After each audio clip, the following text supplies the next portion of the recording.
En France, on a encore une vision de l'éducation qui est très liée aux notions d'obéissance et de pouvoir. Je suis en sécurité parce que j'entends les bruits, j'ai des odeurs qui me sécurisent, le contact me sécurise.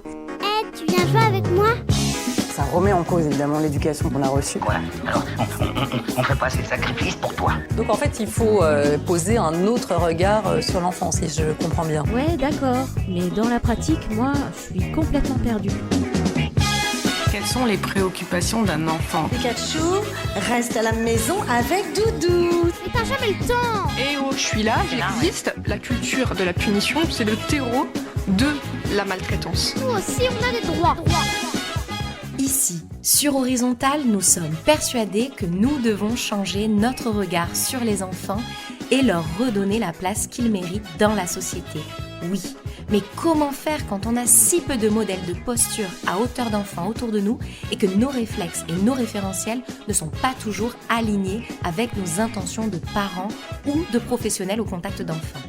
La théorie, nous l'avons, ce sont des outils pratiques, concrets que nous venons chercher ici. Bienvenue à bord du podcast Horizontal.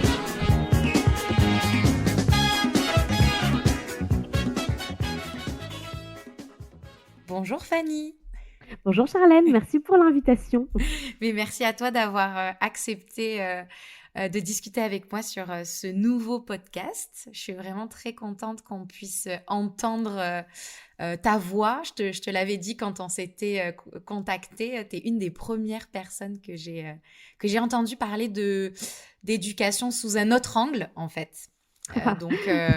Donc vraiment, c'est vraiment très chouette pour moi là de planifier cet échange et qu'on puisse rentrer dans le détail toutes les deux. Et moi, je suis trop contente de pouvoir participer à ce podcast et puis globalement parler de cette thématique qui me tient très, très, très à cœur. Ouais, super. Je vais te laisser, Fanny, te présenter aux personnes qui peut-être ne te connaissent pas bien de la façon dont tu le souhaites. Ok. Alors, du coup, enchantée. Moi, je m'appelle Fanny Vella. Je suis autrice et illustratrice de bande dessinée. Et alors, comment est-ce que j'en suis arrivée là? Donc, je viens d'abord plutôt, moi, d'une formation dans le social. J'étais dans l'accompagnement d'un public porteur de handicap, principalement des enfants. Et j'ai tous les métiers que j'ai exercés dans ma vie, dans l'animation sportive, l'accompagnement scolaire, l'accompagnement familial, et puis en institut, c'est toujours fait auprès d'enfants. Donc, je crois que j'avais déjà une sorte de fibre d'intérêt pour cette catégorie de personnes, en tout cas. Et ensuite, je suis devenue maman, enfin, je suis tombée enceinte. J'ai dessiné parce que j'ai toujours aimé dessiner. Et j'ai partagé ça sur les réseaux. Ça s'est partagé, c'était d'abord du contenu assez drôle sur mon vécu de maman enceinte. Voilà, j'ai commencé sur du léger. Et en fait, j'ai compris le pouvoir d'un dessin et des réseaux sociaux. C'était en fait comment une idée pouvait se propulser à travers les partages et ce bouche à oreille incroyable à la fois quand on est sur Facebook, quand quelqu'un commente et que ça finit par apparaître sur les murs des personnes qui connaissent cette personne ou sur les autres réseaux quand ça se partage. Et je me suis dit, mais en fait, j'ai plus que de l'humour à faire passer, j'ai des petites choses aussi qui me titillent et plutôt dans le but d'y réfléchir tous ensemble, de se dire, moi, en tant que très jeune maman, je me pose des questions. Venez, on se dit un petit peu ce qu'on en pense et on essaye peut-être d'évoluer sur un chemin. En tout cas, j'avais pas vu forcément des personnes en parler, moi, trop à ce moment-là. Ça existait, hein, c'est juste que j'étais pas dans ces sphères-là. Et finalement, mes préoccupations m'y ont conduit. Et en fait, il y a tout un monde qui parle d'éducation d'une autre façon et c'était très chouette de tomber sur ces personnes-là. Ouais, ça m'a fait aussi cet effet quand on commence à ouvrir la porte. On ouvre une porte, puis une autre, mais on se dit, mais en fait, il y a une fête à côté et on n'était pas au courant, quoi. Je veux dire, moi, ça m'a vraiment fait cet effet de sortir un peu de sa bulle. On a vraiment l'impression, en tout cas, moi, c'est ça que ça m'avait fait. J'avais l'impression, en fait, ce qu'on connaît, ce à quoi on est biberonné, c'est notre référentiel. On a du mal, en tout cas, c'est pas toujours évident de se rendre compte qu'il y a des façons de faire qui sont différentes, mais de la rue d'à côté, quoi. Oui, puis il y a ce truc, c'est dans les deux sens. Je trouve qu'il y a à la fois parfois ce moment où dans des dans des moments de ta vie, tu te sens seul dans certaines thématiques, alors notamment celle de l'éducation, notamment enfin nous, on a été, parents bien avant tout notre entourage, donc on s'est retrouvés très seuls dans les questions qu'on se posait et d'un seul coup, on s'est rendu compte que des personnes se les étaient posées avant nous parce que c'est des parents plus aguerris et qu'on pouvait aller, prendre aussi dans leur expérience et surtout, se rassurer sur le fait que, leurs préoccupations ressemblaient à celles que nous, on avait envie de mettre en place. Mais je trouve qu'il y a aussi donc ça, c'était un phénomène super chouette de se dire s'ouvrir à ce qu'il y a à l'extérieur pour découvrir que, dans d'autres sphères, il y a des choses, incroyables et pouvoir aller, y mettre un pied pour pouvoir aussi trouver des gens avec qui on se ressemble, en fait, dans les valeurs et tout ça. Mais je trouve qu'il y a aussi le phénomène inverse et ça, c'est quelque chose, sur lequel auquel je prête beaucoup attention parce que parfois, quand on évolue dans une sphère, on a l'impression que tout le monde, évolue dans cette sphère et c'est presque impensable d'imaginer que des gens n'en sont pas encore là ou n'y seront jamais parce que jamais ils rentreront dans ces valeurs-là ou de ces préoccupations-là et je trouve que c'est important de s'en rappeler parce que sinon on arrête parfois de militer sur certaines thématiques en pensant que c'est bon, le travail est fait et les réseaux sociaux offrent cette ouverture sur, un monde et sur, tout un tas de gens, qu'on n'aurait jamais croisés dans la vie, y compris les détracteurs qui nous rappellent qu'en fait, il y a encore beaucoup de gens à aller, sensibiliser en fait, notamment moi, c'est vrai que je suis beaucoup sur les thématiques des violences intrafamiliales et en fait, parfois je me dis: «Bon, c'est bon, on a fait le tour». Évidemment, plus personne aujourd'hui, je sais pas, ne punit en frappant son enfant et en fait, ben, un pas de côté et en fait, il y a encore, le chantier est assez grand encore. Oui, et tu as raison de dire qu'on oublie parce que moi, je rentre vite dans cette bulle aussi. Je pense qu'on s'entoure de gens qui nous ressemblent, comme tu dis. Et parfois, bah, je lis des commentaires ou je vois des personnes comme toi que je suis, qui partagent des retours qu'ils ont reçus sur certains posts et je tombe toujours de haut. Enfin, moi, je suis encore hyper naïve et je me dis, c'est pas possible, il y a encore des gens qui pensent ça avec toutes les études scientifiques, tous les retours documentés. Enfin, je me dis, enfin, et ça, c'est quelque chose sur lequel je travaille personnellement parce que pour moi, c'est vraiment très difficile de tolérer ces personnes-là. Et je me dis, la tolérance, c'est pas que tolérer des gens qui nous ressemblent, c'est aussi tolérer des gens qui nous ressemblent pas et qui voient pas les choses comme nous et apprendre à leur laisser de l'espace aussi. Mais quand on est convaincu et que ça touche le cœur, je trouve que c'est hyper, hyper dur. Donc oui, malheureusement, le chantier est encore... il reste beaucoup de choses à faire. Il faut pas l'oublier, ouais.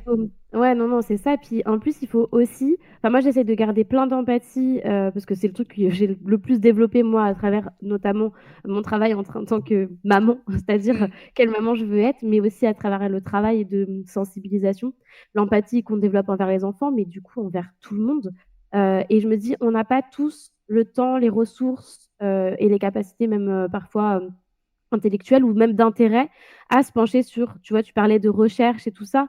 Et pour moi, aujourd'hui, il y a un fossé en fait entre les personnes qui essayent de sensibiliser et les personnes qu'on cherche à sensibiliser, parce que souvent, les personnes qui voient notre travail, c'est les personnes qui sont déjà un peu touchées ou en tout cas intéressées par la thématique. Et pour moi, le fossé qui existe, il ne peut être comblé que par des choses faciles d'accès, de la vulgarisation et comment dire, une étendue médiatique plus large. Et pour moi, ça va se situer dans des choses plus du domaine de la fiction, c'est-à-dire placer sous les yeux des gens de façon super subtile des récits qui permettent en fait de réinventer en fait nos rapports avec les enfants. Plutôt que de leur dire les recherches neuroscientifiques, telle autrice, tel auteur, tel livre de sociologie et tout ça, alors que vraiment c'est difficile de se pencher dedans.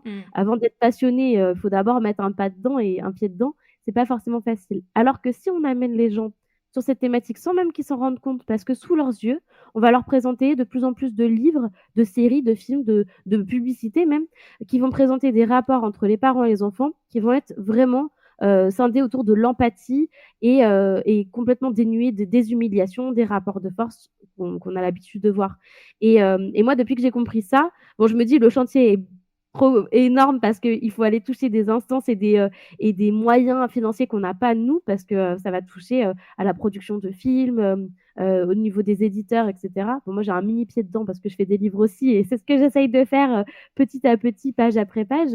Mais, c'est important, je pense, de s'en rendre compte pour ne pas nourrir trop de colère vis-à-vis des gens qui ne mettront jamais un œil dans, les livres je sais pas, d'une Isabelle Filiosa, d'une Catherine Guéguen ou, tout même dans les recherches, en fait, qui vont être amenées par, les organismes de santé et tout ça, et ouais, on est encore trop nourri et biberonné biberonné, tu vois?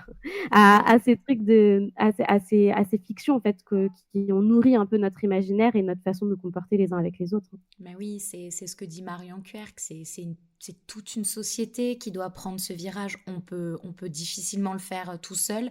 Enfin, on peut le faire à notre niveau, chez nous, dans nos foyers. Encore faut-il avoir un coparent aussi convaincu sur la même dynamique, s'entendre, se comprendre déjà dans cette famille. Mais effectivement, si on veut faire des pas en avant, comme a fait la Suède, par exemple, qu'on prend souvent en exemple, c'est toute une société, tout le monde du cinéma, de la culture. Enfin, c'est vraiment tout le monde qui doit s'aligner. Donc c'est ça, en fait, le plus gros des chantiers. C'est arriver à trouver un canal politique qui ait suffisamment de poids pour driver toutes nos politiques à différents étages. Et c'est ce qui rend finalement le rôle de parents qui ont choisi de s'inscrire dans une approche non violente, ou en tout cas la plus à hauteur d'enfant possible. C'est ce qui rend le défi difficile, parce qu'aujourd'hui, on a absolument tout qui est contre nous. Il n'y a rien qui est adapté. Donc c'était aussi l'intention de ce podcast, c'est essayer de créer une communauté, de se rendre compte qu'on n'est pas seul, et de s'échanger des tips, des trucs et astuces de comment on est un parent non violent dans une société violente. C'est un petit peu ça, quoi. Et peut-être avant de rentrer dans comment toi tu appliques et parce que c'est plus à la maman que je voudrais parler qu'à l'illustratrice aujourd'hui. Toi, en tant qu'enfant, comment est-ce que tu as vécu, comment est-ce que tu caractérises l'éducation que tu as reçue? Quel environnement, en fait, tu as eu pour grandir? Alors, bah, du coup, moi, j'avais vraiment, je pense, une éducation, qui devait être majoritaire et assez traditionnelle, pour l'époque. Donc, moi, je suis une enfant des années 90, donc, bah, j'ai grandi avec, ce rapport de force dont on parlait et puis, ben, un peu, cette idée d'amour conditionnel. C'est-à-dire, même si je pense que mes parents m'aimaient, inconditionnellement tout le temps, en fait, tout était dans la condition que je sois sage, dans la condition que j'obéisse bien, dans la condition que je ne déborde pas trop donc vraiment j'étais cette petite fille, qui rentrait très bien dans la case donc discrète, aucune bêtise, tétanisée à l'idée de ce que mes parents pourraient, dire ou faire, s'ils découvraient quelque chose que j'avais fait qui n'était même pas volontaire et j'ai grandi vraiment dans la peur de mes parents, dans la peur alors ma maman était plus dans les coups, mon papa était plus dans, il m'a jamais, tapé. C'est très dur des fois de formuler le truc, mais c'est vrai en fait, ma maman me tapait, hein, faut pas et voilà, c'est quand on dit, je me faisais taper, on dirait que genre, tous les jours pour aucune raison, elle me battait alors que non, c'était le classique, j'avais pas fait les choses à sa façon et du coup je me prenais, une claque, où on me tirait l'oreille, où on me mettait une fessée et tout ça. Mais on a tendance à minimiser ça comme si c'était, bon, bah, c'était classique, voilà. Je leur en veux pas dans le sens où ils ont fait, un peu avec, ce qu'ils avaient reçu. Pour avoir su ce que ma mère a vécu elle, comme type d'humiliation et tout ça, finalement, elle avait déjà bien progressé par rapport à ce qu'elle avait reçu et moi, à mon tour, j'ai progressé aussi donc on va, voilà, vers du mieux en mieux en tout cas.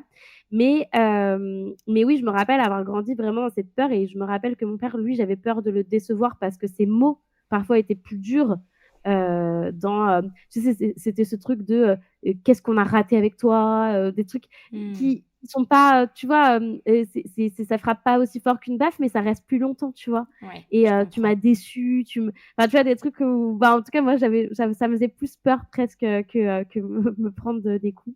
Mais donc ouais, j'ai l'impression je dois vraiment, ranger un peu cette éducation avec mes parents, c'est plus, l'impression d'avoir vécu un peu avec, tu sais, une petit nœud dans le ventre «Est-ce que ça, mince, est-ce que je l'ai pas fait assez bien? Parce que qu'est-ce que je vais avoir comme punition? Qu'est-ce que» évidemment, il y avait pas que ça, il y avait aussi, des moments, enfin des beaux moments parce que c'est pas que ça l'éducation, mais le cheminement que j'ai fait et au final, le travail que j'ai fait sur moi fait qu'aujourd'hui, je suis encore, je pense, dans, le la je me concentre principalement sur ces trucs-là, en fait. Parce que, pour l'instant, j'ai pas de place, à faire aux bons souvenirs parce que, en me et c'est dur, hein, de dire des choses comme ça, mais c'est vrai, mais qu'en me focalisant sur ce qui s'était passé, que je considère d'injuste et de dur, ça m'a permis de comprendre, en fait, qui je suis devenue, pourquoi je le suis devenue et comme je travaille beaucoup sur mes limites, mes barrières, mes blocages, en fait, besoin de comprendre d'où ils viennent et donc c'est pour ça que j'ai dû me concentrer pendant longtemps sur, en fait, les traumas, les très gros que j'ai pu vivre malheureusement et les plus petits donc effectivement, on va parler, je parle des petits traumas, à travers les baffes et les trucs comme ça parce qu'à l'époque, ils étaient pas insufflés comme, c'était plus, un geste de pulsion, Oui. Du parent plutôt que quelque chose de calculé, dans quelque chose de mauvais, de malsain. Enfin, tu vois, c'était pas il voulait pas asseoir une autorité, sur moi en faisant ça. C'était plus un truc il pouvait pas retenir le coup parce que c'était comme ça qu'on avait toujours élevé les enfants C'était jusqu'à maintenant. émotionnel, en fait. On a une génération de Complètement. parents qui a absolument encore moins appris que nous à gérer leurs émotions. Donc, en fait, ils avaient peur, on s'en prenait une. Ils étaient énervés, on s'en prenait une. C'est ça. C'était... Les non-dits tout le temps. Enfin moi j'ai vécu une agression sexuelle quand j'étais petite et du coup j'ai grandi dans le tabou de ce truc-là, c'est-à-dire que personne n'en parlait, tout le monde le savait et donc vraiment, tu vois, quand on dit: «Aucune gestion des émotions», c'est qu'en fait, surtout, en fait, il faut faire comme si rien n'existait, comme ça, tout le monde ira bien. Alors qu'en fait, je sais et c'est une évidence que ça ressort un jour, Mm. peu importe de quelle manière, mais quand moi, j'ai l'impression d'avoir eu de la «chance» entre guillemets parce que, j'ai l'impression d'avoir eu un corps qui s'est vraiment mis en alerte en me disant, pendant des années, des décennies, genre: «Il s'est passé quelque chose, il faut vraiment qu'on en parle ensemble» et du coup, moi, je me suis mis à l'écoute de ce corps qui avait besoin de guérir parce qu'il développait plein de problématiques, hein, genre, que ça soit, des problèmes, j'avais beaucoup de problèmes de peau, d'eczéma, des trucs, Mm. assez, violents et puis des problèmes, voilà, c'était des problèmes de dos, des problèmes de blocage, de toutes sortes et donc c'était plus qu'urgent. C'était une question de survie presque de me mettre à son écoute pour enfin comprendre ce qui s'était passé.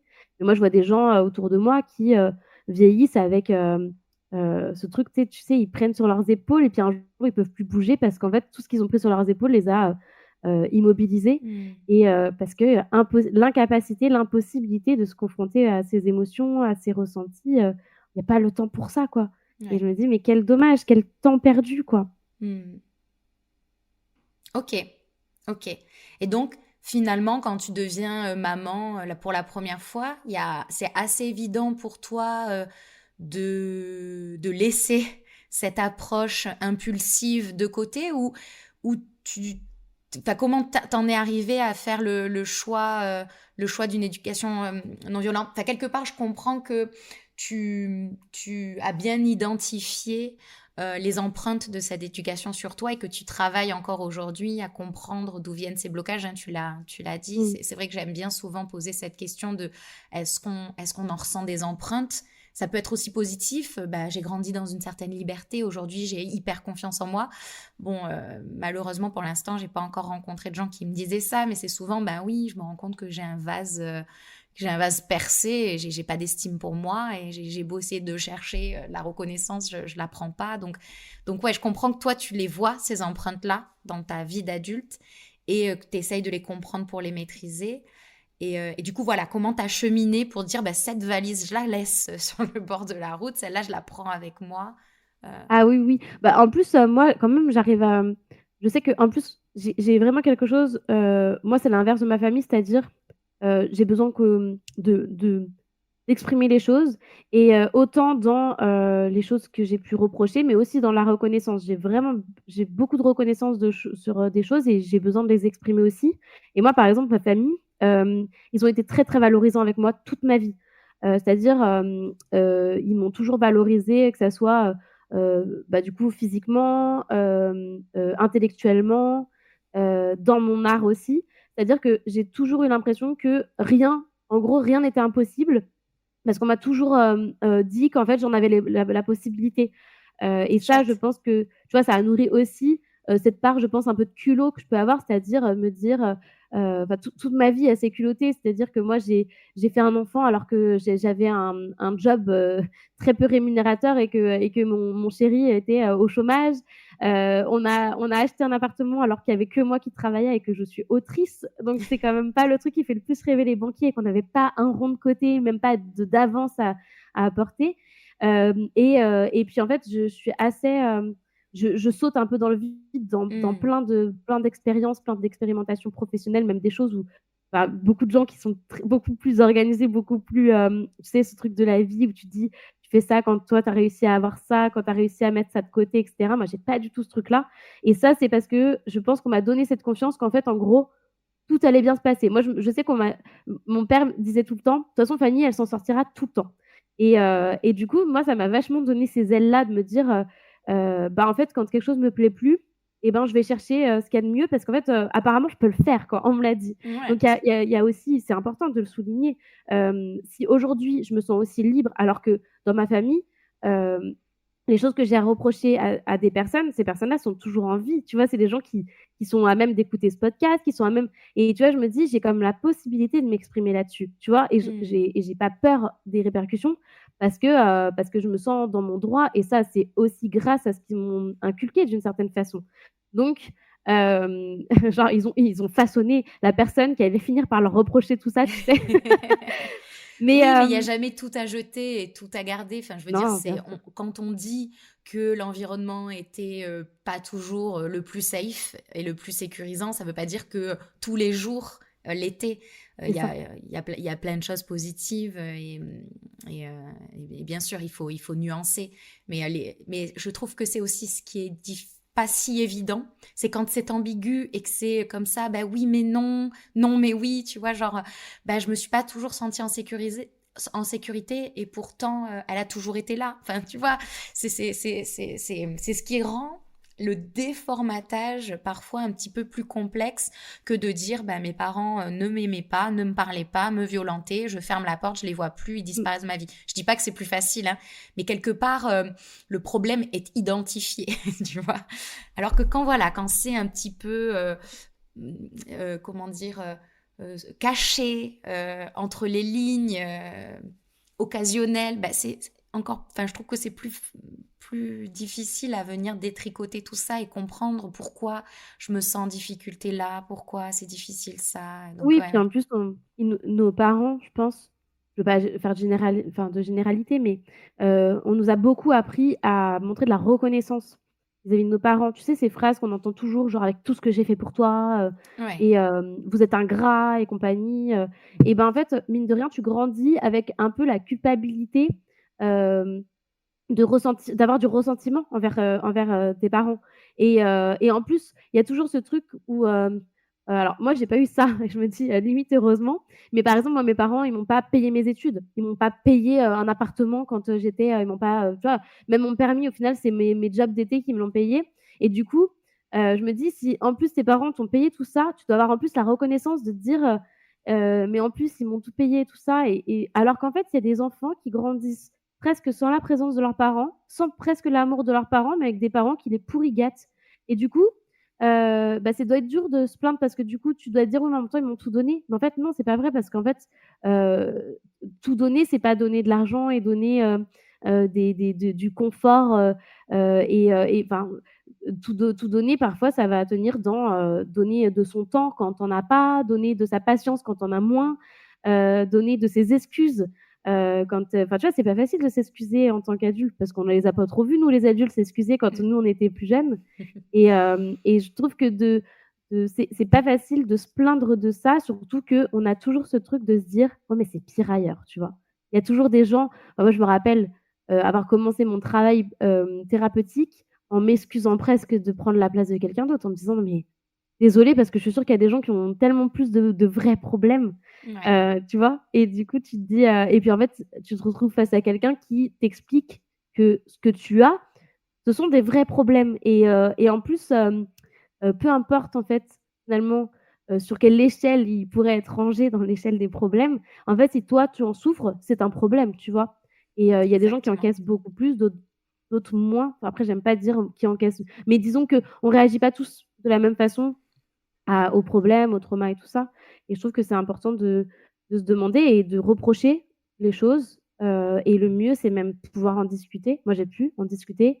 Il y a une partie de ma famille qui s'est fermée à ça et une autre partie qui a reconnu et moi, ça m'a guérie, ça m'a fait gagner des années, de travail sur moi, d'avoir la reconnaissance, d'une partie de mon père, hein, faut pas pour ne citer que lui, qui m'a dit que clairement, il savait, il voyait et qu'il était désolé et que en fait, j'avais toutes les raisons du monde d'être fâchée, d'en vouloir et tout et pour moi, ça a été incroyable comme ça m'a fait, vraiment, gagner du temps sur cette, réparation, tu vois? Oui, et quand tu dis, tu vois, ils m'ont tout donné, donc je me sens pas trop légitime de venir, ben voilà, parler d'une peut-être une carence affective ou un truc comme ça. Ça en revient finalement à est-ce qu'on connaît les vrais besoins de nos enfants? Est-ce que avoir une chambre incroyable avec la déco, tu sais, dans cette ère Instagram où on va passer un fric fou, un temps fou, alors façonner une chambre magnifique, mais on les calcule pas. Mmh. Donc, qu'est-ce qui est important pour eux à ce moment-là? Qu'est-ce qui compte vraiment pour eux? Quels sont leurs besoins? Et je pense qu'il faut, voilà, il faut en revenir aux besoins de nos enfants et à nos besoins à nous aussi, hein, évidemment. Mais oui, parfois on se perd un peu dans ce qui n'est pas important. Et c'est là aussi où la société, elle nous fait croire que l'importance, elle est à certains endroits, là où c'est pas le cas. Mais oui, il y a ce truc, tu sais, parfois, moi, j'ai mis longtemps à comprendre que, les cadeaux éphémères, et ben, en fait, finalement, c'était les plus importants. Parce que, moi, j'avais trop l'impression qu'il fallait du matériel parce que le matériel reste et du coup, je passais, je pense, à côté de choses et maintenant je vois que moi, ce que je veux, moi, par exemple, pour mon anniversaire, pour mon Noël et tout et ce que je veux aussi donner à mes enfants, c'est plus un temps de qualité. Donc c'est vrai que nous, on fait vraiment partie, tu sais, les parents qu'on déteste là, tu sais, ceux qui organisent des anniversaires de fou avec, des chasses au trésor incroyables, des décos, des trucs comme ça. On est investis à fond.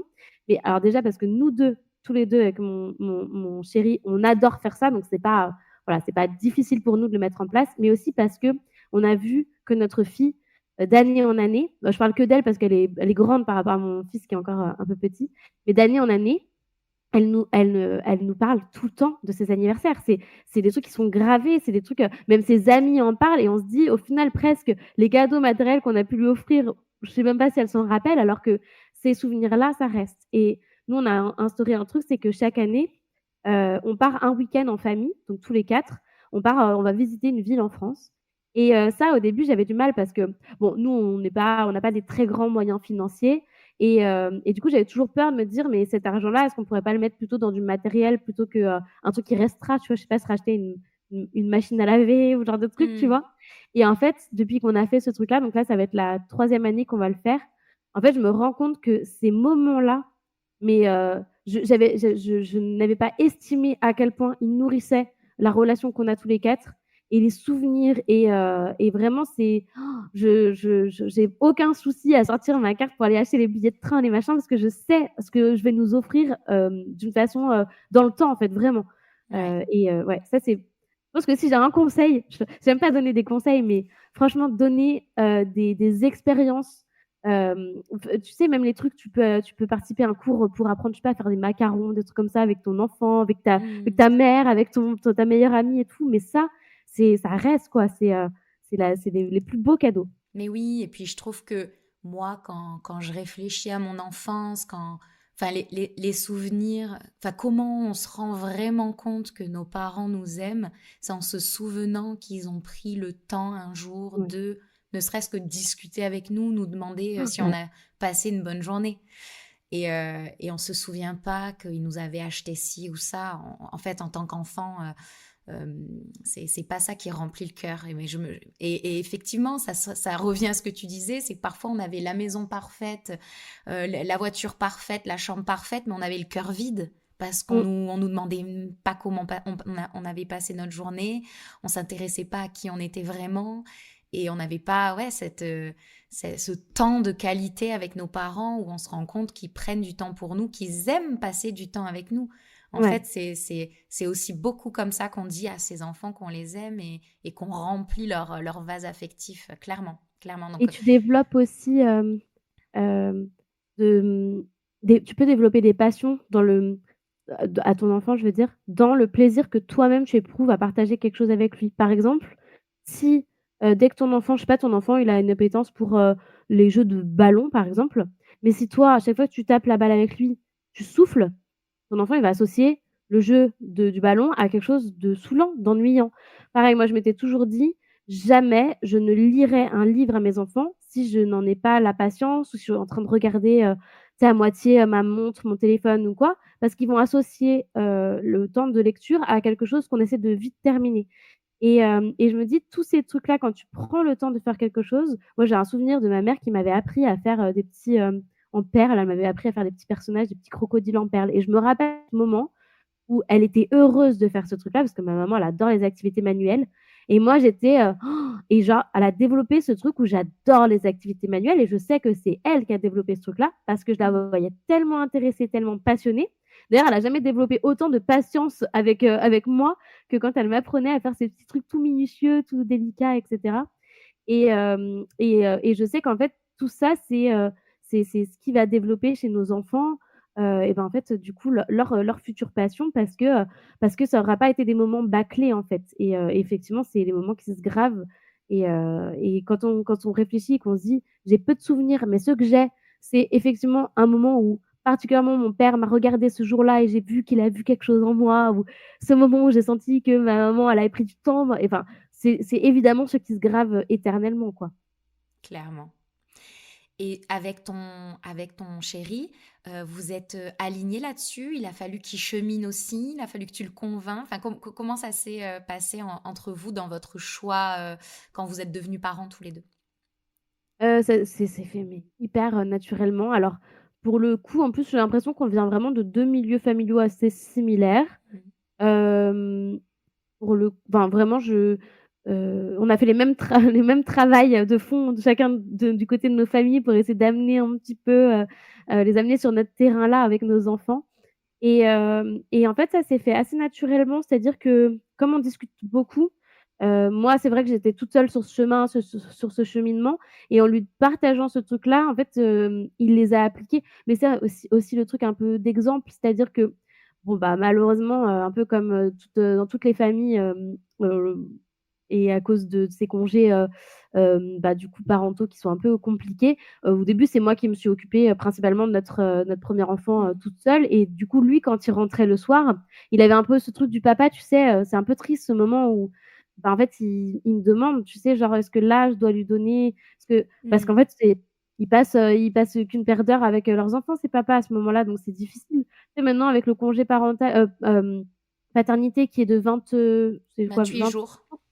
et ben, du coup, ils ont 28 jours où ils apprennent à connaître leur bébé sur le bout des doigts et cetera et ensuite ils reprennent le boulot. Mais le bébé, genre à 1 mois, il change.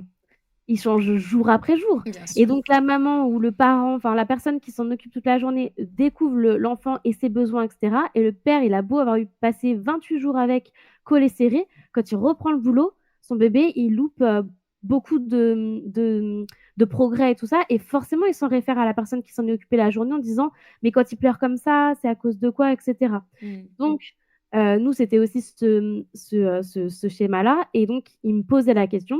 Moi, je lui disais: «Je pense qu'elle a plutôt besoin qu'on fasse ça» et donc c'était par l'exemple, en fait. Comme moi, il me voyait être plutôt, faire, déployer plutôt de la patience, en tout cas ne jamais, la laisser pleurer et tout ça, bah, en fait, je pense qu'il s'est mis un peu à ce truc-là et ça lui paraissait évident.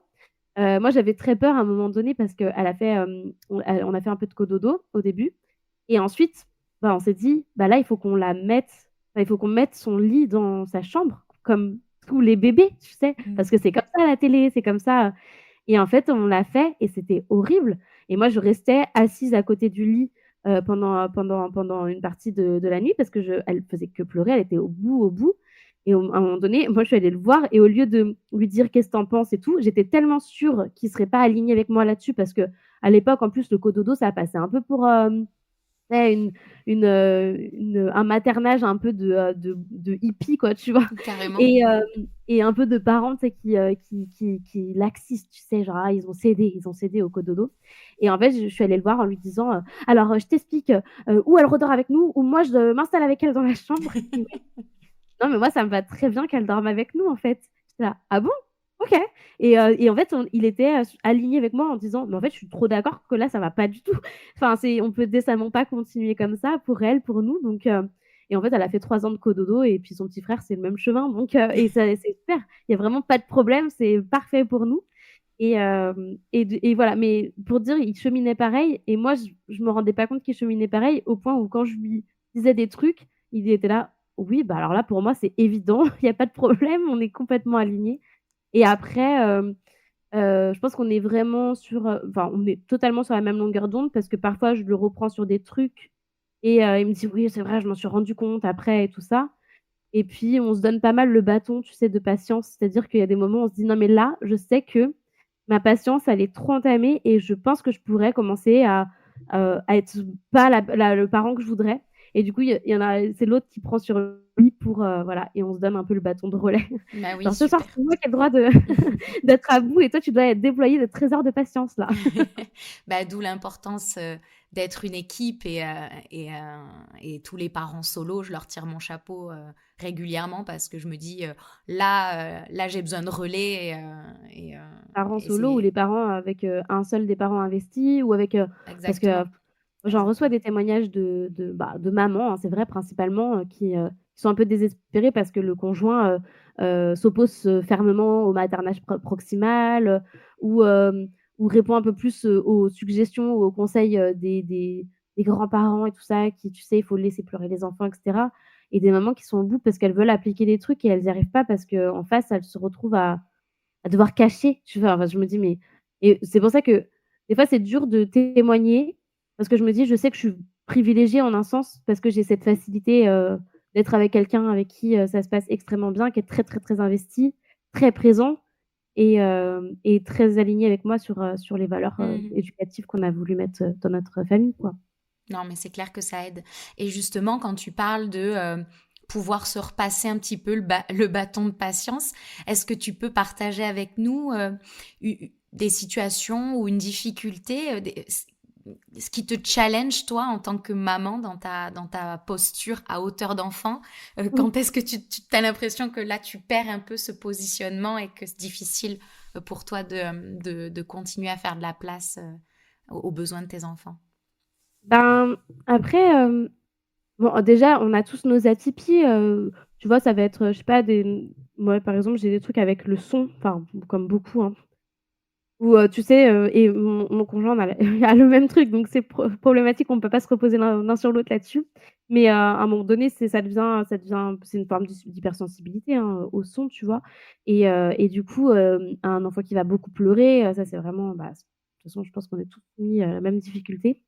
Heu À un moment, j'ai besoin de me tu vois, d'aller, respirer un coup pour me rappeler que, c'est pas, il est pas en train de jouer avec nos nerfs, et ou elle est pas en Mmh. train de faire exprès et cetera, qu'il y a quelque chose qui les traverse. Après, moi, j'ai l'impression que mes difficultés, elles sont plus, c'est pas directement, lié à ce que mes enfants vont me faire vivre, c'est plus, en fait, la vie. C'est-à-dire, tu vas avoir, une journée de boulot hyper difficile et en plus, moi, comme je travaille de chez moi, ma journée n'est jamais terminée et du coup, parfois, j'ai le truc où il faut que, le soir, les choses, elles se fassent vraiment parfaitement pour que moi, je puisse y aller pour, pouvoir retourner, travailler et en étant, voilà. Et en fait, c'est plus, la projection de ce que j'ai besoin de faire après m'être occupée d'eux, si ça se met pas en place comme il faut, qui va me stresser. Alors que tu vois, les moments où je sais pas, si on est en vacances ou si je me dis: «Bah, là, ça fait, week-end où je ne travaille pas du tout», presque, en fait, leur attitude, j'arriverai toujours à me dire: «Bon, alors là, ça devient, problématique, on va se faire un temps calme, on va se faire un truc», enfin, à part si, vraiment il y a des trucs, je sais pas, des dents qui poussent, des maladies, des trucs, ou des grosses contrariétés liées à quelque chose, où la tempête a du mal à passer. Je trouve que tout est facile à faire passer quand toi, tu arrives à descendre en pression. Mmh. Et moi, ma pression, elle descend moins bien quand je sens que l'heure tourne et qu'en fait, là, il faut que je passe à la suite, en fait, tu vois? Et du coup, c'est plus les à côté qui me mettent à rude épreuve. Ouais, je Et comprends. Et est-ce que ça nous... Enfin, moi, je me rends compte que je peux avoir cette difficulté-là aussi. Je me dis, mais en fait, là, c'est mon problème, c'est que j'ai des attentes qui ouais, c'est sont ça. pas Non. réalistes pour lui. C'est-à-dire que là, j'aimerais qu'il aille, enfin, qu'il mange proprement pour pas que Mmh. j'ai 8 plombes de nettoyage derrière parce que j'ai pas le temps ce soir. Il faudrait que après manger, il veuille bien se brosser les dents du premier coup et qu'il se brosse les dents, voilà, sans s'en Ouais. mettre partout. Puis ensuite, on va lire une histoire, puis ensuite on va nanana. Et puis j'ai fait effectivement mon plan dans ma tête parce qu'il Ouais. faut que j'aille me retourne me connecter et faire mes mails et mes trucs. Et en fait, Mmh. lui, il a juste 2 ans, la temporalité, il en a rien à faire. Lui, que ce soit 16 heures ou 20 heures, c'est un peu la même chose pour lui. Et si aujourd'hui il a envie de lire 3 histoires, il comprend pas le problème, quoi, parce que mes mails, c'est le cadet de ses soucis. Et il a raison. Donc c'est vrai que parfois je me dis, attends, c'est pas lui qui est chiant ou qui est compliqué, parce que voilà, on a tendance à dire enfant facile, enfant compliqué. Non, c'est pas lui qui est lent ou qui écoute rien, c'est juste qu'il a 2 ans et que moi j'ai des attentes qui sont pas adaptées à ce qu'il peut me donner là maintenant, quoi. Et peut-être que quand il aura 8 ans, je pourrais lui dire, lui partager mon, Mais c'est ce que j'allais dire parce voilà, que ma, nous, ma on est plus contrainte. à ce stade-là, tu vois, et ça, c'est tellement génial. En fait, il y a vraiment cette croyance où les enfants, tu peux pas leur parler parce qu'ils vont rien comprendre. Et en fait, moi, j'ai vraiment ce truc où avec mes enfants, et principalement avec ma grande, enfin, je le dis aux petits aussi, mais ma grande, elle est plus à même de comprendre. En fait, je lui dis, l'empathie, c'est dans les deux sens, hein. Et j'ai nous, on prend soin de vous, mais vous devez aussi prendre soin de nous. Et prendre soin de nous, c'est, en fait, quand vous voyez qu'on est à bout, en fait, genre juste, parce que quand on vous dit, allez vous coucher, en plus, moi, des fois, je leur dis, allez vous coucher, pas pour vous reposer, pour que moi, là, je puisse avoir mon moment à moi, en fait. Moi, j'ai une grande fille qui a beaucoup de mal, elle a toujours eu du mal à dormir, à s'endormir en tout cas. Et elle s'est toujours couchée, enfin, couchée extrêmement tard. Même quand elle était petite, on ne pouvait pas l'endormir avant 1 heure du matin. C'était très, très compliqué pour le coup. Et là, en fait, toujours, parfois, elle s'endort plus tard que nous. Donc elle va, alors elle lit en cachette sous sa couverture, c'est rigolo. Moi, je me dis, c'est mignon, mais des fois, je lui dis, en fait, je sais que toi, t'es pas fatiguée à cette heure-là, mais en fait, moi, j'ai juste besoin d'avoir un moment où je m'occupe de personne d'autre que de moi, en fait. Et donc, je dis, si tu veux une maman qui soit tout le temps heureuse, genre, enfin, patiente, avec plein d'idées à faire le lendemain, enfin, tu vois, de temps à passer avec vous et tout, il faut que moi aussi, j'ai ce moment-là, en fait, pour moi. Sinon, c'est pas possible, quoi. On est tout le temps en lutte. Et je trouve que ça, en fait, c'est vachement plus facile quand tu l'exprimes parce que en face, enfin, notre fille, elle veut notre bien aussi, tu vois. Enfin, quand je lui explique ça, elle me dit, ah oui, oui, enfin, ça paraît cohérent qu'elle a envie de prendre soin de moi aussi, tu vois. Et donc, je trouve que, oh là là, quand on peut échanger avec eux et leur donner nos besoins aussi, je trouve que c'est chouette. Et tu vois, la dernière fois, elle m'a dit un truc trop mignon.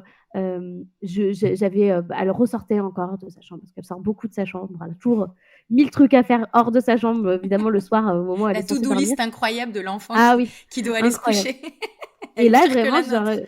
non, mais oui. Et en fait, il y a des moments où je me dis, bon, vas-y, va faire ton truc, va faire machin. Et il y a des jours où je me dis, mais elle se fout de nous, quoi, tu vois. Et un soir, j'explose et genre, je lui dis, mais non, mais là, par contre, c'est bon, enfin, genre, tu retournes dans ta chambre, enfin, c'est juste plus possible que tu fasses des trucs comme ça. Et puis, forcément, je crie, je suis super énervée et tout.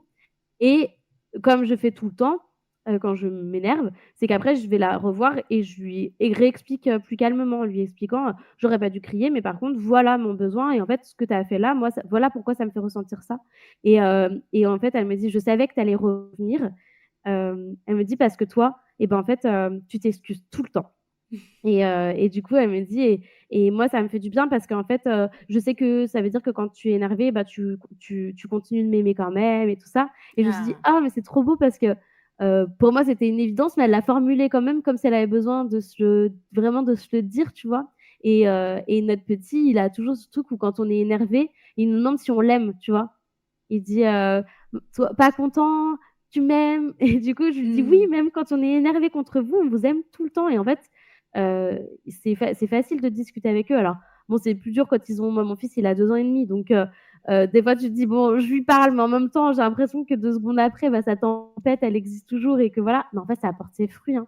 Ça apporte ses fruits, au bout d'un moment. Et en fait, juste instaurer ces moments de communication, de réexpliquer la colère, de réexpliquer pourquoi, voilà, pourquoi nous aussi on a des émotions qui débordent aussi de temps en temps. Ben, du coup, je trouve que ça, je sais pas, la relation elle est plus apaisée, apaisante et tout pour tout le monde. Ouais. Et je trouve que c'est bien parce que, enfin, c'est super ce que tu dis d'aller s'excuser parce que c'est pas facile pour moi aussi. J'ai grandi dans les années 90, on doit avoir à peu près le même âge. Et je me dis, on est quand même cette génération de transition où on a envie de laisser ou de déformater ce qu'on connaît. On va quand même vers l'inconnu. Donc, il y a quand même des doutes aussi parfois qui accompagnent ces choix-là de saut dans le vide. Et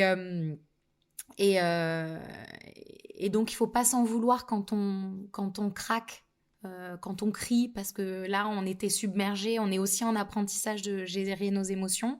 On n'a pas forcément tous appris à le faire.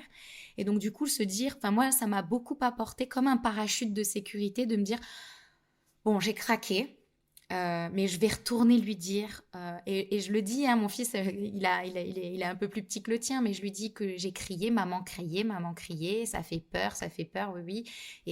Mais je lui dis pardon, je lui fais des bisous, et la dernière fois, il s'est disputé avec un petit copain là pour je sais pas quoi faire, enfin je sais plus quelle était leur problématique à tous les deux, mais au final, à la fin, quand le problème s'est résolu, mais genre quelques minutes après, il est allé faire un câlin et dire pardon, alors que je sais même pas si c'était vraiment sa faute, enfin la faute de qui, mais voilà, après la tempête, il y a un câlin, on dit pardon, et c'est comme ça, et j'ai trouvé ça joli. Donc t'as raison quand tu dis qu'il s'imprègne quand même de nos attitudes, enfin d'ailleurs ça marche même plus qu'un raisonnement, quoi, de comment nous on agit, et voilà, pour notre génération un peu bancale où on se dit qu'on veut pas crier, mais on se retrouve en train d'hurler quand même dans le couloir, il faut voilà se dire, bon, j'ai craqué, je vais aller réparer, et ce boulot-là, on le fait pour que nos enfants, ils aient pas à le faire demain, et ils crieront peut-être certainement beaucoup moins que nous, et voilà, petit à petit, mais oui, tu vois, on trébuche clairement. Mais c'est ça, et je trouve qu'il y a eu des erreurs dans les communications autour de l'éducation sans violence. C'était de croire qu'en fait, on n'avait pas le droit, nous, d'exprimer nos émotions et de s'énerver et tout ça. Et en fait, c'est complètement faux. C'est juste que elles doivent exister d'ailleurs, même ces émotions. Mais c'est juste qu'en fait, c'est aller en rediscuter et les poser et tout ça pour les réexpliquer à l'enfant. Ça permet en fait aussi à l'enfant d'appréhender en fait ces émotions qui doivent exister absolument. Et en fait, je trouve ça sain en fait qu'elles ressortent aussi. Enfin, moi, je me sens mieux de m'être énervée, puis d'aller ou présenter mes excuses ou expliquer en fait, parce que parfois il n'y a pas forcément d'excuses à présenter, mais juste en fait de dire voilà pourquoi j'ai été énervée. Et en fait, je considère que c'est juste en fait que je me suis énervée d'une façon justifiée. Mais là, tout à l'heure, j'étais trop énervée pour que ça soit constructif ce que je te disais. Du coup, maintenant, je viens de te l'expliquer plus posément. Et je trouve que en fait, il faut faire de la place à tout ça. C'est-à-dire que évidemment que nous, on est là pour instaurer un cadre à notre enfant, lui apprendre aussi à se comporter avec ses pairs, avec des adultes et tout ça. Et donc, de montrer aussi de l'empathie de la même façon que nous, on essaie de lui en montrer. Et par contre, ouais, effectivement, venir, par contre, poser des mots après coup, déjà, en fait, tu te sens tellement plus serein après. Enfin, moi, je sais que je me couche beaucoup plus sereine quand je me dis, bon, on n'est pas resté sur une dispute avant de se coucher, quoi. Et je trouve que c'est, je sais pas, l'enfant, il aime bien en fait aussi souvent l'enfant. Après, c'est bête, j'aime pas faire des généralisations, mais ma fille, en tout cas, elle apprécie vraiment ces moments, et c'était vraiment des moments où on discute longuement en fait. Au final, on s'installe toutes les deux, et je lui rappelle que ça ne remet absolument pas en question l'amour qu'on lui porte. Et je me dis, ma fille, elle a cette capacité à l'exprimer, cette peur. Mais je me dis, mais moi, je sais que quand j'étais enfant et que mes parents ils devaient pareil crier, voire me taper, c'est sûr que je devais me demander s'ils m'aimaient aussi. Sauf que moi, je leur formulais pas, et du coup, ils n'avaient pas l'occasion, l'opportunité de me le dire en me disant mais évidemment qu'on t'aime toujours. Ça, je le sais aujourd'hui avec le recul, mais c'est sûr que je me suis posé ces questions-là, et personne ne m'y a répondu. Et je me dis, ma fille, on lui a laissé l'opportunité, on lui a appris à pouvoir s'exprimer, exprimer ses besoins, au point où elle nous a montré ce dont elle avait besoin quand on s'énervait, c'était qu'on lui rappelle qu'on l'aimait. Et du coup, on peut, tu vois, apprendre les uns des autres. Ouais. Répondre à ce besoin. Bah, super. Ouais.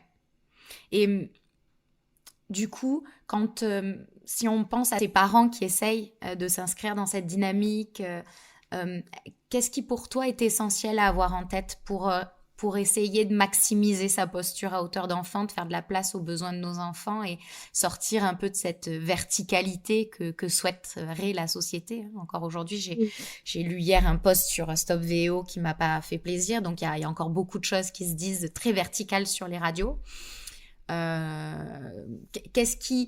Est-ce que tu as un tips, alors ça peut être, je sais pas, un état d'esprit ou un truc astuce qui peut nous aider là-dedans?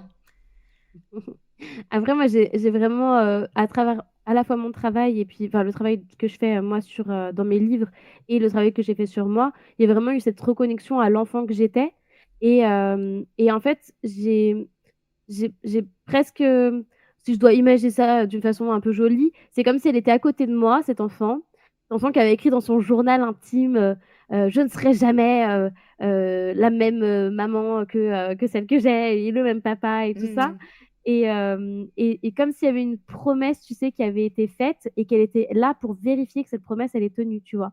Et du coup, j'ai vraiment à cœur d'essayer de toujours être connectée au fait qu'en fait, je ne suis qu'une enfant qui a grandi et qui vit avec d'autres enfants sur qui j'ai la chance de pouvoir, appliquer des choses, qui m'ont manqué et du coup, j'essaie de me reconnecter à ce qui a pu me manquer pour en leur apporter. Par contre, hem, je le but, c'est pas de pas prendre soin de moi aussi.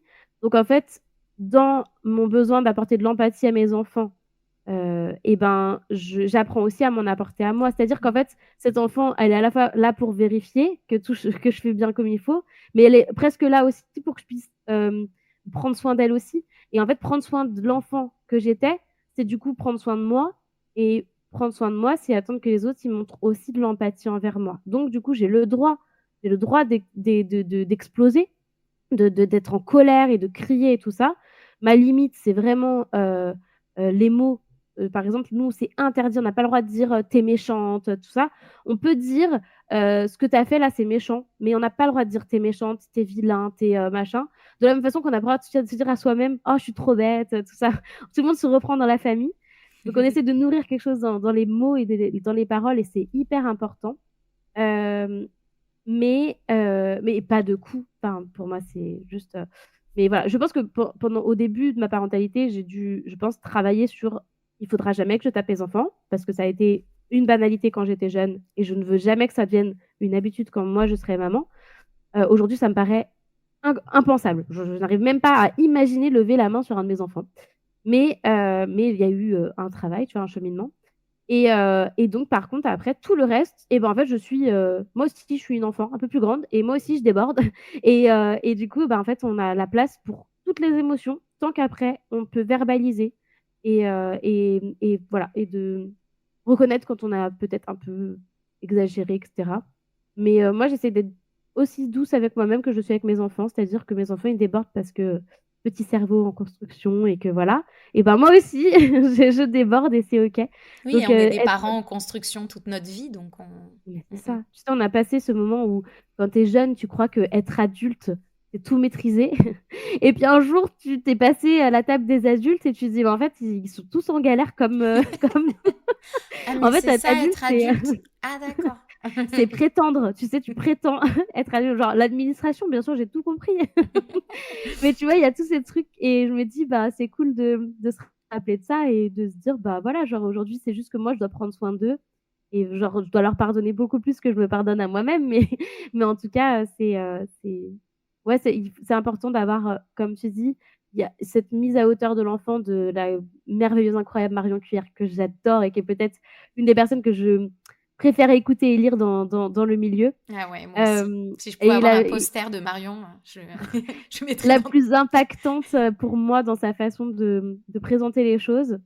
Hem, mais cette hauteur d'enfant, en fait, il faut que comment dire? Une fois qu'on se met à la hauteur de l'enfant et l'enfant aussi doit avoir une verticalité avec nous dans l'empathie, tu vois? C'est-à-dire qu'il faut aussi apprendre à l'enfant à bien nous traiter, tu vois? Et bien se traiter, c'est prendre soin les uns des autres, et sans rapport de force.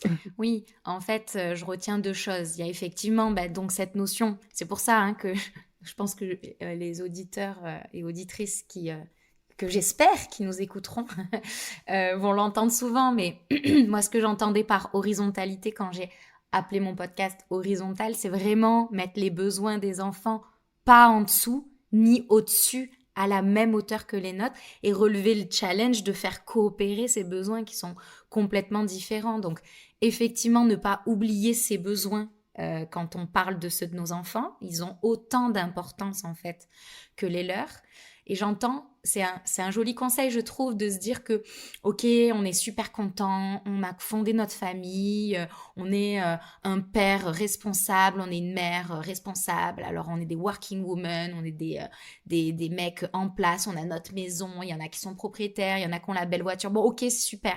On est très fiers de tout ce qu'on construit, mais franchement, si on est un peu honnête avec soi-même, et là, si les gens ils sont tranquilles tout seuls dans leur voiture, ils peuvent se l'avouer, il n'y a personne qui entend leur petite voix intérieure à part eux-mêmes.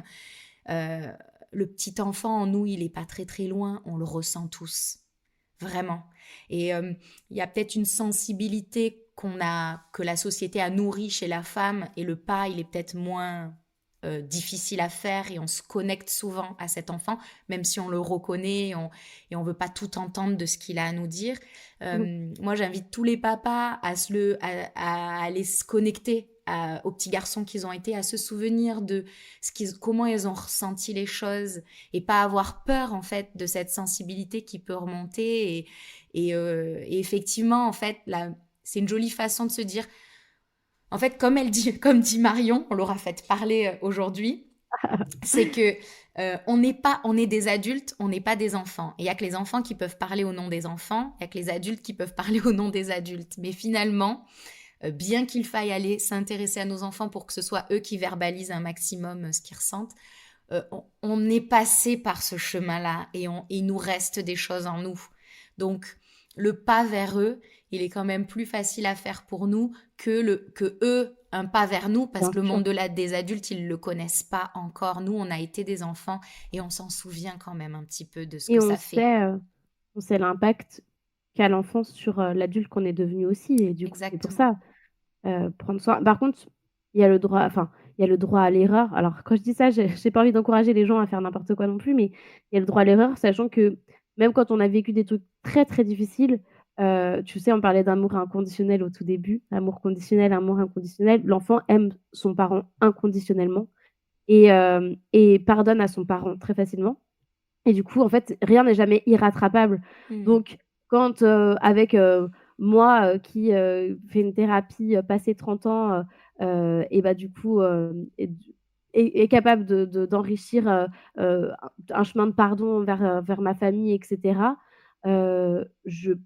je pense que quand on crie des fois sur notre enfant, il est largement à même de pouvoir nous excuser. Donc il ne faut pas, parce qu'il y a aussi des parents qui s'autoflagellent très fort et qui du coup vont presque avoir envie de baisser les bras en disant mais de toute façon je n'y arrive pas, donc je préfère me voiler la face en entretenant un peu des façons de faire plus ancestrales et moins chouettes. Et donc du coup ils vont se dire de toute façon vu que je n'y arrive pas, et ben tant pis, j'arrête tout. Alors qu'en fait on peut s'énerver et c'est pas grave, et ça va aller, et on peut présenter ses excuses et avancer tous ensemble et tout ça. Mais tu sais, c'est vraiment ce truc de vu que j'y arrive pas, je fais pas. Ben, du coup, c'est dommage parce qu'en fait, même rien qu'essayer, c'est déjà prendre soin de son enfant, quoi. Ouais, complètement. Intéressant, on a parlé de plein de choses. Oui, je suis désolée parce que je crois que je suis complètement passée genre à côté de toutes les questions que tu avais posées, mais en même temps, je savais, moi, je suis un fil à dérouler, donc il y a pas de règles. Non, mais il y avait pas vraiment de règles. Moi, ce qui m'intéresse, c'est que quand on nous écoute, ben, il y a des parents qui continuent à nourrir cette démarche, qui s'outillent un petit peu plus, qui vont pouvoir réfléchir enfin, si on peut aider quelques personnes à continuer à essayer de s'inscrire dans cette démarche, moi je suis la plus heureuse, et ça m'aide aussi. Franchement, je penserai aussi à me connecter à mon petit enfant à qui je donne pas beaucoup la parole, et à prendre un peu mon courage à deux mains pour aller entendre ce qu'elle a à dire. Attention, ça fait pleurer parfois de se connecter à l'enfant, parce que des fois ils ont des trucs à nous dire, on n'était pas prêts. Mais je trouve que c'est un travail intéressant pour protéger le lien avec nos enfants et protéger notre relation, commencer par son enfant intérieur avant de celui qu'on a mis au monde.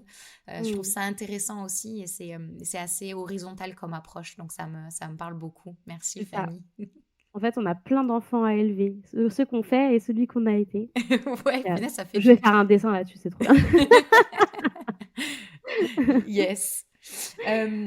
Fanny, pour terminer notre échange, je voudrais te demander qui est-ce que tu penses intéressant. Pardon, qu'est-ce que tu as dit? Marion Cuerc. Oh ben j'adorerais l'avoir à ce micro. Ah mais tu peux, hein, c'est sûr, il faut lui proposer. Tu oses pas? Je vais lui proposer. Non, j'ai pas osé encore. Mais bien sûr, mais Marion, elle a trop de choses à dire. Et puis en plus, non, mais c'est sûr qu'elle va accepter. En plus, c'est une des voix de l'introduction. Donc, c'est clair que... Mais non, mais oui, tu as raison. Mais ouais, je voulais te demander qui de ton entourage familial ou professionnel tu trouverais intéressant que j'invite à ce micro et qui aurait plein d'outils à nous partager. Et ben du coup, outre Marion Cuerc, tu veux dire, et ben en fait, dans le truc de se reconnecter à son enfant intérieur et pouvoir apprendre un petit peu de qui on a été et quelle mère on est devenue, je trouve que c'est intéressant de pouvoir donner la parole à ma collègue et grande amie Sam, dont le pseudo c'est Sam Boy, parce que aussi c'est une maman d'un grand qui a 18 ans. Et du coup, je trouve que le recul aussi sur ce que c'est que d'être maman d'un enfant qui est devenu un ado et puis du coup un jeune adulte aujourd'hui, c'est intéressant. En plus, sous le projecteur de elle a vécu quelque chose quand elle était jeune qui a façonné aussi du coup sa parentalité et en fait son rapport à elle-même.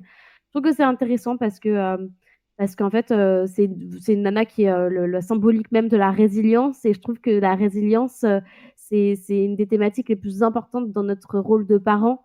Parce qu'en fait, se nourrir de ce qu'on a vécu, que ça soit positif ou négatif, et en faire quelque chose qui nourrisse une relation plus saine avec ses enfants, finalement, est-ce que c'est pas un peu le cœur de toute cette thématique de réinventer la parentalité aujourd'hui, quoi. Ah ouais, carrément. Ce serait vraiment chouette de pouvoir échanger avec elle. Et tu as raison, c'est intéressant aussi de voir... Justement, je parlais de doute à un moment donné parce qu'on se dit « Oh mon Dieu, j'espère que je fais les bons choix et que ça va donner ce que j'imagine et pas ce que ma belle famille ou mes proches annoncent. » C'est intéressant aussi d'avoir ce regard de voilà l'ado que ça a donné, voilà le jeune adulte que j'ai accompagné. Donc, carrément, est-ce que je peux faire une autre je la contacterai. J'ai une deuxième suggestion parce que en fait, c'est aussi une autrice qui a parlé, elle, de burn-out parental dans une de ses bandes dessinées. C'est une maman de 4 enfants et donc elle s'appelle Sévanie, c'est son nom d'artiste. Et en fait, elle a été d'abord très, très remontée contre l'éducation positive et bienveillante parce que justement, elle a éprouvé beaucoup de culpabilité vis-à-vis de ce milieu-là. Et en fait, elle pensait s'en être coupée jusqu'à ce qu'en fait, elle comprenne qu'elle-même, elle élevait déjà ses enfants dans ce maternage proximal et cette éducation-là parce qu'elle avait reçu ça en fait de sa mère. Sa maman est une personne incroyable. Donc là, il y a beaucoup de choses à dire sur le rôle de la mère qu'elle avait et presque en fait la pression que ça lui a mis parce que la mère est un peu parfaite et elle, ça lui a mis la pression sur la mère qu'elle allait devenir, etc. Et en fait, finalement, son rôle aujourd'hui, en plus, c'est vraiment une maman solo de 4 enfants. Donc, tu vois, il y a vraiment... Ouais, c'est assez riche. En tout cas, là, je pense que tu as deux figures à inviter qui peuvent être très, très intéressantes à écouter autour de cette thématique d'éducation avec 2 parcours très différents en plus. Donc, Oh bah super, merci beaucoup. Avec plaisir. Je vais les contacter avec joie de ta part, Fanny. Ça marche. Et super top. Bah, c'est ce qui est intéressant, c'est d'avoir des points de vue différents, des cheminements différents pour nourrir le nôtre, quoi. Donc chouette. Merci Charlène, c'était trop bien. Merci à toi, merci beaucoup et à très bientôt. Oui, avec plaisir. Salut. Merci. Vous venez d'écouter Horizontal, le nouveau podcast qui déverticalise les relations adultes-enfants. Si cet épisode vous a plu, n'hésitez pas à le partager autour de vous et à vous abonner sur la plateforme d'écoute. C'est le meilleur moyen de soutenir ce projet. Si vous souhaitez venir partager votre expérience, contactez-moi sur la page Instagram. Je vous remercie infiniment pour votre soutien et je vous souhaite beaucoup de douceur avec vos enfants.